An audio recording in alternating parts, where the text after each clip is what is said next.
Hi everyone, welcome back, and if you're new here, welcome to my Money University. Today I want to take a little break of my budget videos. My next video was supposed to be about how to increase your bottom line now that we've done a budget. So I want to cover how to reduce your expenses or increase your income to increase your bottom line so we can start paying up debt, saving, investing, or more. So that will come next week. I wanted to do this week's episode about the second stimulus check because I've seen a lot of questions online asking from friends or in general from other people heard about the second stimulus check, who's eligible for it, when we should receive it if you haven't received it, and if you haven't received it, what you can do about it. So let's get started and talk about that topic today. Hi guys, welcome to my Money University podcast. I'm so excited that you guys decided to tune in. This has been a passion project of mine for a while because I think everyone should be able to get free education about money no matter our upbringing and background and be able to improve our financial future. So this podcast will be a one-stop place teaching you the tools you need to save, invest, budget and more. So let's get started.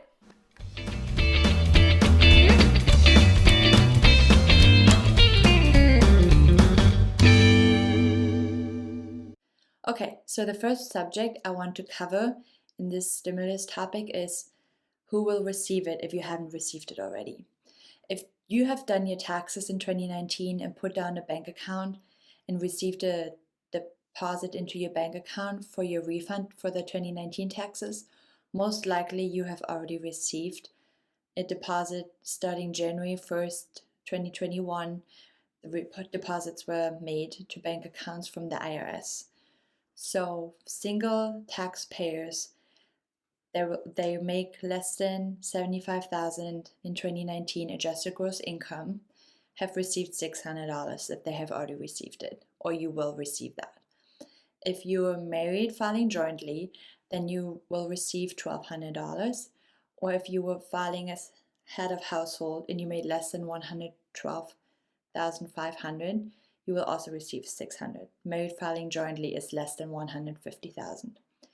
A caveat they added for the married filing jointly compared to the first payment, if one of the taxpayers does not have a social security number when they did their taxes, the other taxpayer would still get their $600.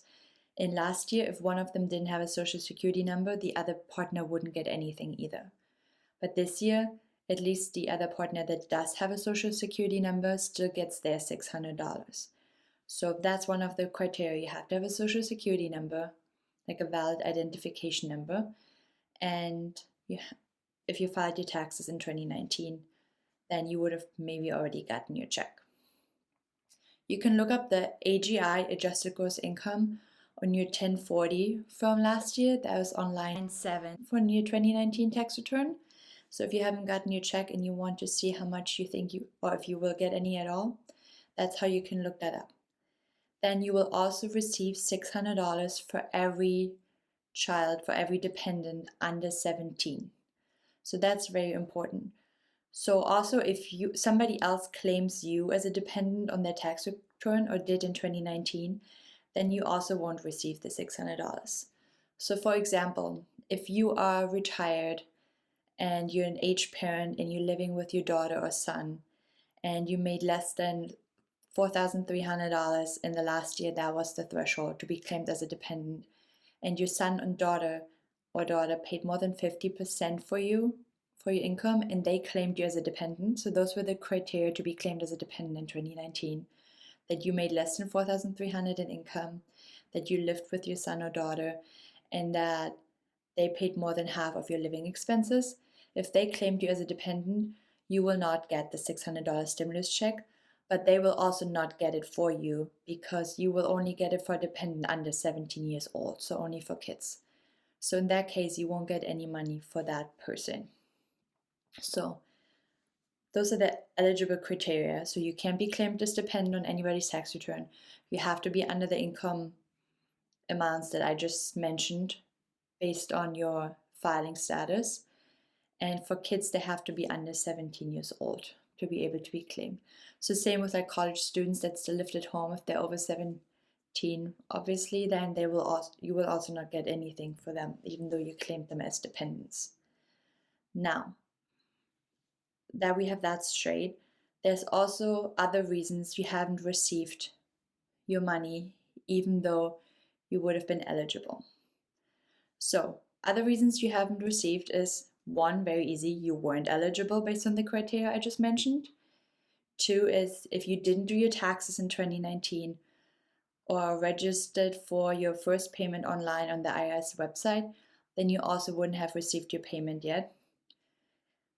If you closed your bank account or changed the bank account that you put on your 2019 tax return, the IRS would have probably tried to send it to that bank account, but if it's closed, it would have bounced back.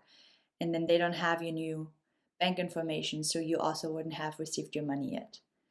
If you changed your address or you didn't have an address on file or you didn't have an address last year, if you were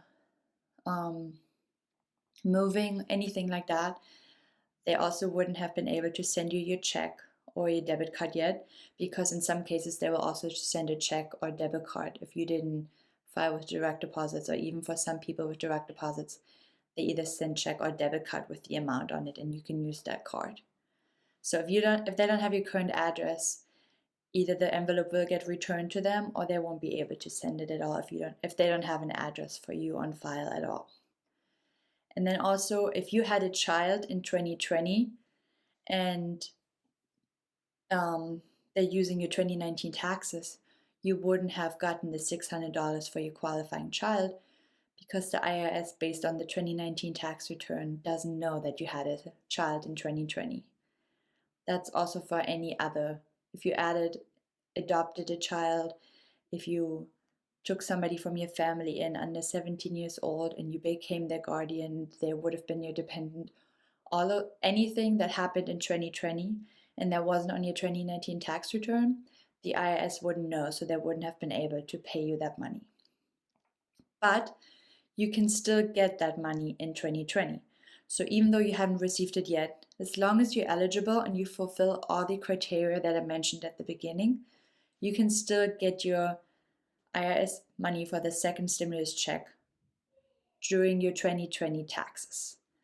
So you can claim, it's called the Recovery Rebate Credit, on your 2020 tax return on Form 1040. So whenever you file your taxes for 2020, you can then add those amounts and add those credits. So if you haven't received your payment yet and you are eligible, that's the next step you can take and you can still get that money. And you can also check on the IRS website.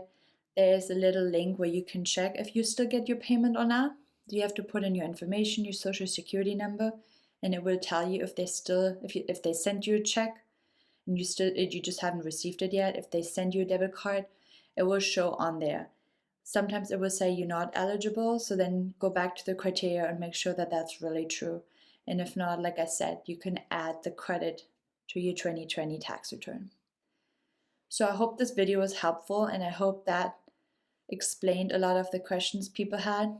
And as long as you follow, like I said, this threshold for money is for single 75,000, head of household 112,500, and married filing jointly 150,000.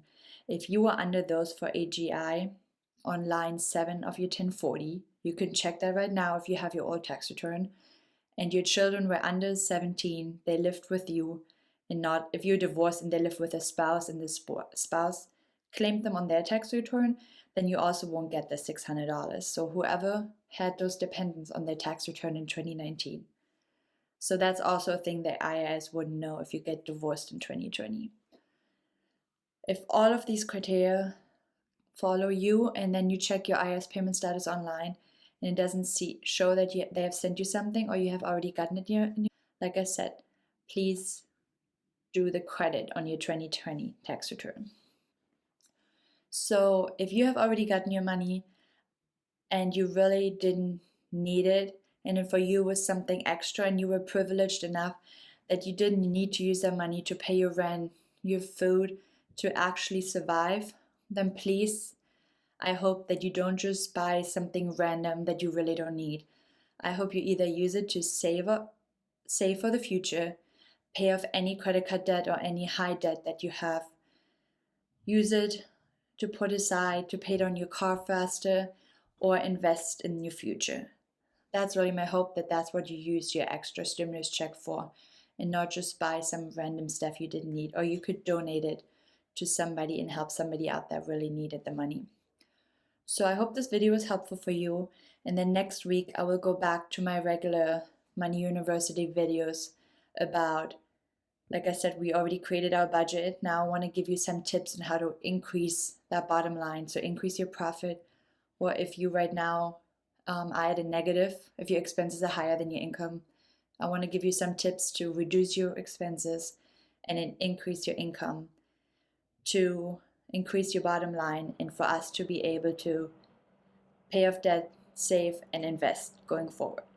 But whenever there's a current topic coming up, like these stimulus checks or anything that's important to the current environment, for example, since we're all about to do our taxes, I might do a few more episodes on that to help you with your tax returns, then I will add those in as needed. And again, if you have any other ideas for subjects or any other questions you want to ask me, you can always comment either on the videos if you're watching this on YouTube, on my podcast, go to my YouTube, my Instagram, anywhere, to my blog post. Just leave me any comments or advice that you would like to hear and talk about, and I can always add these in. And there's also more information and links about this video on my blog post, which is money-university.org. And if you go to the website and read this blog post, you can see all these numbers again, black and white, so you can understand if you're eligible, and all these questions answered that I just answered. And you can also see the link to the IRS website where you can check your payment. So again, I hope this was helpful, and I will see you next week again, where we will talk about reducing expenses and increasing income to increase your bottom line for your budget. Until then, have a great day. Bye, guys.